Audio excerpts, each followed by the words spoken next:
The Battle of Yarmuk Part 2. Dec 635 to 9 months before the Battle of Yarmuk. Asterisk asterisk asterisk asterisk asterisk asterisk asterisk asterisk asterisk asterisk asterisk asterisk asterisk asterisk asterisk asterisk asterisk asterisk asterisk asterisk. 2 inches remained of a foot-long candle that burned most of the night, illuminating a map spread out across Heraclius' desk. Alone and frustrated, he stared at the map dumbfounded. His generals marked those cities lost in battle over the past 2 years and those that remained. Every maneuver Heraclius made was strategically flawless but ended in defeat. The first concentration at Ajnadain failed. His attempt to limit the Muslim advance by a stout defense at Damascus failed. The defensive maneuver at Bazan also failed.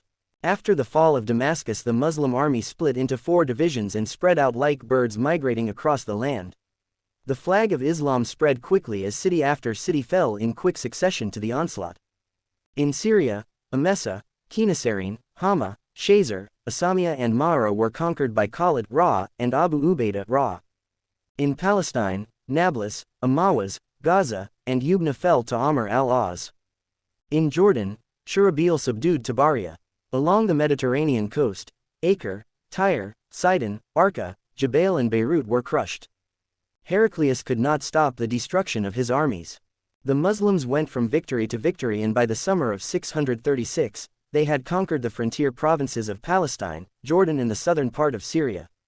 Muslim conquests. By the summer of 636, Heraclius folded his arms and swiveled around in his chair, staring at his shadow cast against the back wall. He stroked his beard and realized the situation had become critical.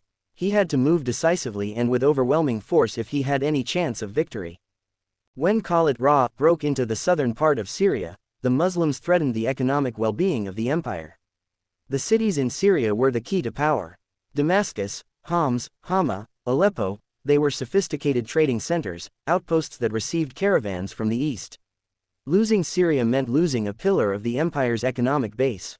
Over the next few months, Heraclius would reach out across the empire and stretch his resources to face this mortal threat. He sought the empire's best generals and provided them with his best officers. He assembled an army of 150,000 men and concentrated them in the area of Antioch. He appointed Mayan, king of Armenia, the general of the army. Heraclius divided his forces into 5 divisions. His strategy was to isolate each Muslim division and attack them one at a time. His first target would be the army led by Khalid Ra and Abu Ubaidah Ra, operating in the region of Hama and Emesa.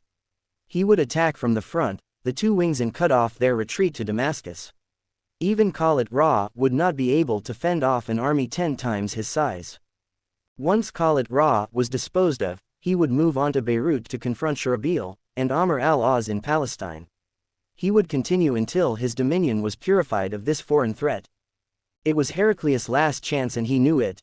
Asterisk asterisk asterisk asterisk asterisk asterisk asterisk asterisk asterisk asterisk asterisk asterisk asterisk asterisk asterisk.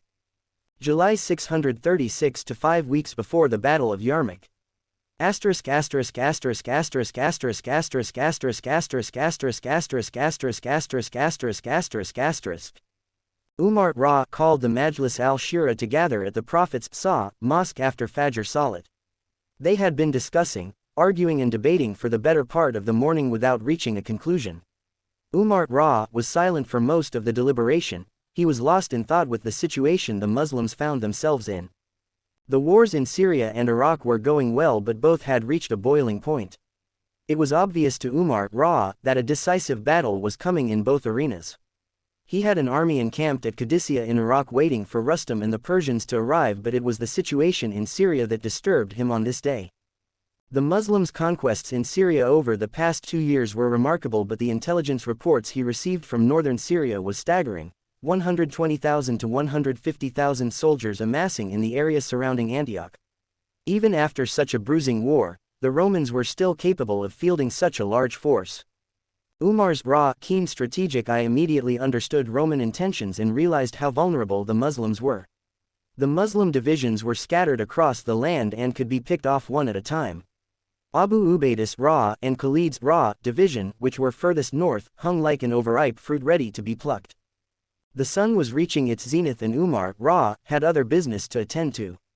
He interjected and asked the assembled Majlis for their final opinion.